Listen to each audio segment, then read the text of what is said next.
Bismillahirrahmanirrahim. Assalamualaikum warahmatullahi wabarakatuh. Bertemu lagi dengan Ibu Kartika di pelajaran seni budaya. Kompetensi dasar pada pertemuan kali ini, anak-anak memahami prinsip dan prosedur menggambar gubahan flora, fauna, dan bentuk geometrik menjadi ragam hias. Dan setelah itu anak-anak mampu menggambar gubahan flora, fauna, dan bentuk geometrik menjadi ragam hias. Oke, sekarang ragam hias itu apa sih? Ragam hias disebut juga dengan ornamen. Ragam hias ini sudah ada berkembang sejak zaman prasejarah. Ragam hias adalah visualisasi dalam suatu karya kerajinan atau seni yang bertujuan untuk menghias. Karya ragam hias dapat berupa motif tenunan, batik, songket, ukiran, pahatan pada kayu ataupun batu. Oke, kemudian lanjut ke motif ragam hias. Ada flora, fauna, geometris, dan figuratif. Flora, ragam hias flora merupakan ragam hias yang memakai bentuk flora atau tumbuhan sebagai objek motif. Nih, ada motif bunga-bunga dan daun dan sebagainya. Ragam hias flora. Motif ragam hias flora dapat dijumpai hampir di seluruh pulau Indonesia. Biasanya diterapkan pada barang-barang seni seperti batik, ukiran, sulam, tenun, bordir, jadi di baju-baju gitu nak. Oke, yang kedua fauna. Ragam hias fauna itu kemarin sudah kita pelajari. Fauna itu adalah dari hewan. Kemudian pada penggambaran fauna tersebut sebagian besar hasil gubahan atau stilisasi. Kemarin itu kita sudah pelajari juga stilisasi itu apa sih? Itu penyederhanaan. Nah, jadi gambar yang aslinya rumit kita sederhanakan menjadi objek yang mudah digambar. Misalnya kita membuat objek gajah yang seperti apa, objek ikan yang seperti apa yang rumit, kita sederhanakan menjadi motif yang mudah. Oke, ragam hias fauna. Bentuk motif hewan itu macam-macam, dari mulai tadi gajah, ikan, kupu-kupu, burung, dan sebagainya, masih banyak lagi. Nah, dalam membuat ragam hias motif hewan ini dapat digabungkan dengan motif lainnya. Motif flora, motif geometrik, figural bisa dicampur. Nah, ragam hias bentuk hewan ini dapat dijadikan sebagai sarana untuk memperkenalkan kearifan lokal di Indonesia, seperti hewan-hewan endemik yang ada di Indonesia, seperti burung cendrawasih yang ada di Papua, komodo di NTT, gajah dari Lampung, dan sebagainya. Nah, motif yang selanjutnya yaitu geometris. Kemarin sudah dipelajari juga sama anak-anak. Geometris itu apa sih? Merupakan motif hias pengembangan bentuk dari geometris seperti bulat, persegi, segitiga, dan sebagainya. Nah, selanjutnya bentuk-bentuk itu digayakan sesuai dengan selera dan imajinasi. Jadi lebih terstruktur gitu ya, bentuknya seperti batik-batik yang ada. Nah, ragam hias geometris ini dapat dijumpai di seluruh pulau di Indonesia. Ragam ini menggabungkan bentuk-bentuk geometris ke dalam satu motif ragam hias. Kalau kalian punya baju batik yang berbentuk geometris, itu kalian bisa lihat ya anak-anak contohnya. Oke, motif yang selanjutnya yaitu figuratif. Figuratif itu apa? Figur. Nah, figur diri sendiri. Nah, ragam hias figuratif ini merupakan bentuk ragam hias yang memakai manusia sebagai objek dengan penggayaan bentuk.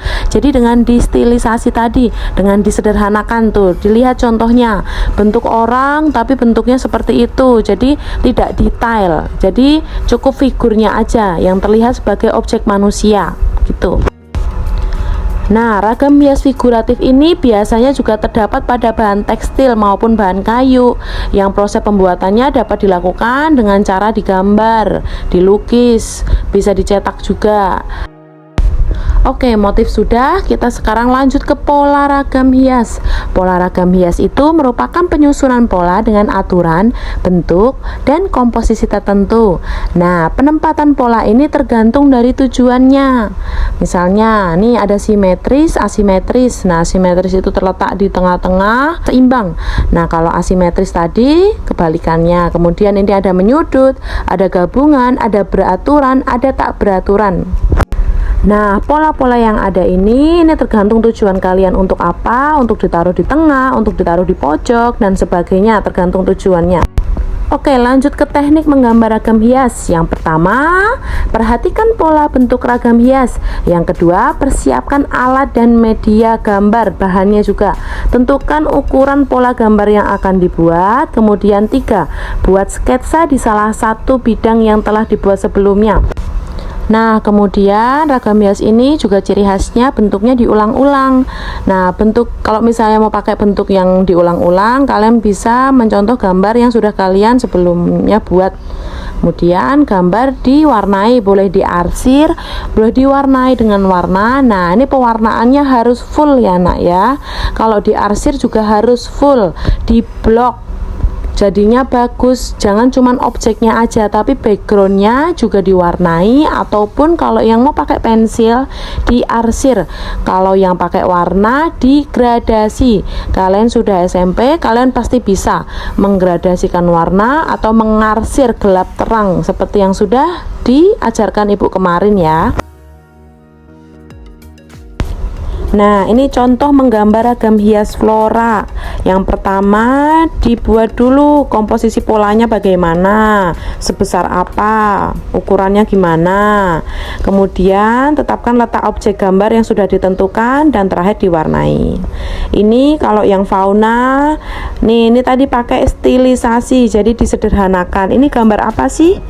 Ini bisa dilihat gambar burung ya, burung atau ayam. Nah, ini disederhanakan, aslinya bentuknya seperti apa jadi seperti ini. Kemudian kalau geometris, nah geometris tadi dari bentuk-bentuk lingkaran, segitiga, persegi, dan diulang-ulang seperti itu. Oke, kemudian kalau dari yang figuratif kita bisa lihat di motif batik Betawi nih, ada motif si pitung, ondel-ondel. Kemudian kita bisa lihat nih contoh-contoh ragam hias. Ini ragam hias fauna yang digabungkan dengan flora. Ini geometris yang digabungkan dengan flora juga. Jadi pewarnaannya penuh nih. Kemudian ini kita bisa lihat motif flora. Kemudian selanjutnya nih kita bisa lihat penggabungan antara motif flora, fauna, geometris juga nih. Jadi bagus, perpaduannya lengkap. Nah, di desain gambar kalian juga bisa tambahkan isi-isian bentuk geometris seperti lingkaran, persegi, garis-garis. Jadi biar desainnya lebih berwarna, lebih variatif, kesannya tidak kosong. Nah, masuk ke tugas kalian. Tugas kalian yaitu menggambar ragam hias dari penggabungan motif-motif yang ada. Alat, bahan, dan media yang digunakan bisa pakai pensil dengan diarsir. Kemudian kalau mau pakai pensil warna, kalian harus digradasi. Kemudian agar rapi dikasih garis tepi, terus dibuatlah sketsa dulu, baru lanjut ke finishingnya ya anak-anak. Tugasnya dikerjakan di buku gambar kalian masing-masing, dikasih nama, nomor absen, dan tanggal pembuatannya. Kemudian dikumpulkan di grup seperti kemarin ya, di grid ya anak-anak ya, foto karya sama karyanya. Oke, terima kasih.